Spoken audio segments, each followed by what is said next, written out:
Hello and welcome back, everybody. Today we are going to be talking about the GK2. This is Scout's first primary weapon, and it has gone through a lot of ups and downs over the course of Deep Rock. Currently, it is in a really good spot, though. For those of you who are new to this series, we're going to be going over the weapon, its pros and cons, each of its overclocks, and a loadout that I'd recommend with it. This is not a super in-depth video. We are going to be saving those for other videos that are specific to the channel, and some of them are already up on the channel. So if you guys aren't familiar with the series and you'd like to see more, we have plenty of videos up here. Be sure to check those out after this video. First up, we're going to be talking about the GK2's pros and cons. The GK2 has a lot going for it, especially in pros, and especially since it got buffed in this most recent season. It is a generalist weapon that does well against basically everything. It can do pretty well against regular enemies, it can do well against large enemies, it can do well against very long range enemies because it is fairly accurate. It has a good rate of fire, it has a fast reload, it has a decent sized magazine now, and it doesn't really run through ammo too quickly. The cons to this, though, is that it doesn't necessarily specialize in anything, at least not normally without overclocks. Overclocks can make it specialize in one category or another, but for the most part, it is a generalist weapon that kind of fits into every role, but maybe doesn't excel at that role to the highest degree that other weapons might. So for our very first overclock, we're going to be talking about gas rerouting. This is a clean overclock for the GK2, and what gas rerouting does is give you extra rate of fire, and it gives you extra reload speed. This is a very nice clean overclock and can kind of be built however you would like, just like a lot of clean overclocks, especially with the GK2. So this is the build that I'm running with it. Let's go through these really fast. In tier 1, we have 3 really good options. I usually go with the extra reload speed, at least for this particular overclock. However, rate of fire is also really good, and increased accuracy is really nice as well. Increased accuracy is only for the first shot. After that, it doesn't really give you accuracy bonuses upon that, but it can still be really nice for hitting very long range enemies, or for just tap firing the GK2 one shot at a time at long range enemies like leeches. In tier 2, you can go with either of these. They're both really good. I'm going with extra ammo for this one, but extra damage is really nice. Makes it so you have a lot more DPS than you normally would. In tier 3, both of these options are also really good. This is completely your choice too. If you want recoil reduction, you can take that. It helps with these overclocks that give you higher rates of fire. Might be a little bit more difficult to control.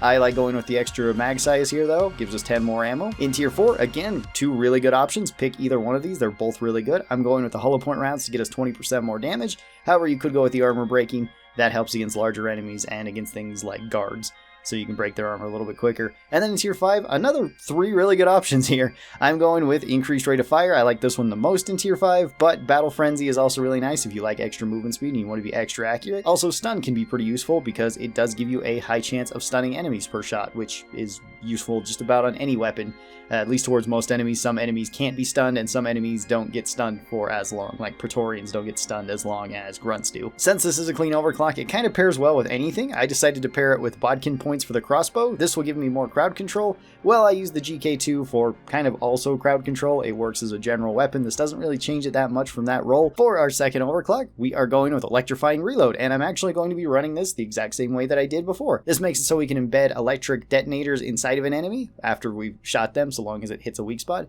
Then when we reload, it will set that detonator off, dealing damage to them. This deals damage over time, as well as it will slow down the enemies. Downsides to this is that we get a reduced magazine size and reduced overall ammo. We don't lose out on too much of either of those, and for every additional detonator that we put inside of an enemy, it will stack up a little bit more damage on top of it. That was a nice addition that was recently added to Electrifying Reload. So for this, I would recommend reload speed in tier 1.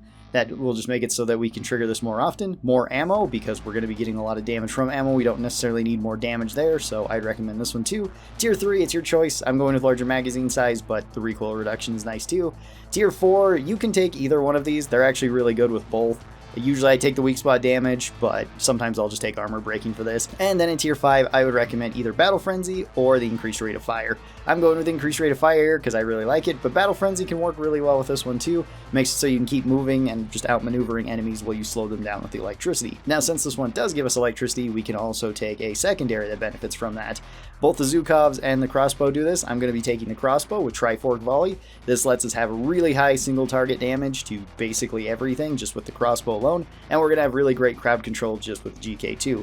That's mostly what I'm going to be using this for, and we're going to be taking magnetic shafts with the crossbow. That one's fairly important to take because once we do have something electrocuted, we can then fire the Trifork Volley, and it will go after the very first enemy that it can kind of seek out within an area. So if you just put this on something large like a Warden or a Praetorian, Praetorian, then you can fire the crossbow at it and do really, really high damage to it. Works really well on just about every type of mission. It can work exceptionally well on Dreadnought missions if you want to take electricity bolts with the crossbow. For our next overclock, we have the Clean One Compact Ammo. This just gives us a larger magazine size, and it gives us 30% recoil reduction, which is just really nice. It's a really nice quality of life overclock.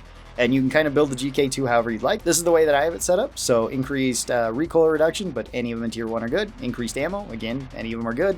Increased magazine size, armor breaking, and increased rate of fire. This is just to make my GK2 feel a little bit better. I have a little bit more sustained fire, and it's even easier to keep on target.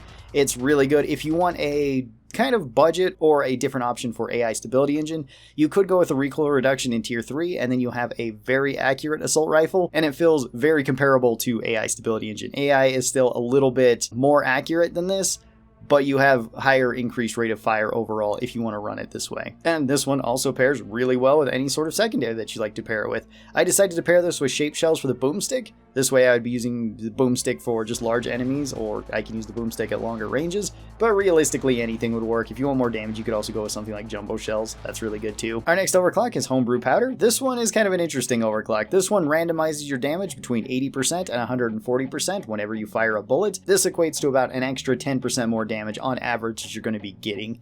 That being said, you can still high roll this, or you can potentially low roll this. Low rolling isn't really a big factor anymore for the GK2, especially with the way I have it built here, so I'm going with the increased reload speed, but any of them tier 1 are fine. Extra damage, this is so that we can potentially high roll even higher, and so that we don't low roll, although low rolling is very unlikely to where you won't one-shot a swarmer, but with the damage you can potentially high roll and kill bigger things a little bit quicker. Larger mag size in tier 3, either one is fine in tier 3, more weak spot damage in tier 4, we might as well try to roll for even more damage, and then stun in tier 5, but you could go with increased rate of fire or battle frenzy here. Either one is really good. I just find it useful when you stun something that you can just keep firing this at them and potentially kill larger enemies like Praetorians a little bit faster. This one's slightly less flexible than the other clean overclocks, but it's still quite flexible, so you can kind of build it however you'd like. You can also pair it with whatever you want. I decided to pair it with the Zukovs, and I took cryo minelets on it. I would highly recommend that you take blow-through rounds on the cryo minelets, and then just mostly use this for crowds. Don't try to use the freeze for really big enemies like bulk detonators, at least if you're just running only the cryo minelets. You can do it if you're running like the cryo grenades as well. That's a decent option, but mostly just smaller enemies like grunts and up to Praetorians. Our next build is Bullets of Mercy. Bullets of Mercy makes it so that we do 50% more damage to any enemy that is affected by any sort of status effect. This comes at the cost of our magazine size though. So the way I have it built is for more damage, so I'm going with reload speed in tier 1, damage in tier 2, extra mag size in tier 3, more weak spot damage in tier 4, and then faster rate of fire in tier 5. You could go with stun in tier 5, and then you could potentially proc Bullets of Mercy that way, but I wouldn't really say that that's necessary. It is a way to put a status effect on an enemy, but it's not entirely necessary. Even if you're playing solo, you can have Bosco with electric rounds. All of your grenades inflict some sort of status effect onto an enemy, which is very nice. You could also just go with a secondary that allows you to proc status effects easier. This also isn't even counting multiplayer, which teammates are likely going to be bringing all sorts of status effects or just being able to stun enemies normally. So it's not really necessary, and the increased rate of fire I like for the extra damage, but if you want to take it, you can. For a secondary weapon, I'm going to be taking this once again with the crossbow, and I'm going to be taking this with the firebolts. Firebolts or ice bolts are really good with this particular overclock because it's very easy to freeze or burn something with them, especially if you take the pheromone bolts, and that's the main idea. Light up big enemies with the crossbow, or light up crowds of enemies with the crossbow, and then just fire the GK2 into them. Very simple, but very effective. Next up, we have overclocked firing mechanism. This is one of my favorites for the GK2. This one gives us more recoil, but it gives us more rate of fire. The way I have it built is a straight 2 build here. This is to increase our rate of fire and just spray this into enemies. It can kill enemies extremely fast. It is a little bit difficult to control, and taking the recoil reduction in tier 3 might be a good option for you because that will at least take it back down to the standard GK2's rate of fire. This one is extremely straightforward. It's just more DPS on the GK2. It's a very fun overclock. For a secondary weapon, I'm going to be taking gas recycling on the Zukovs.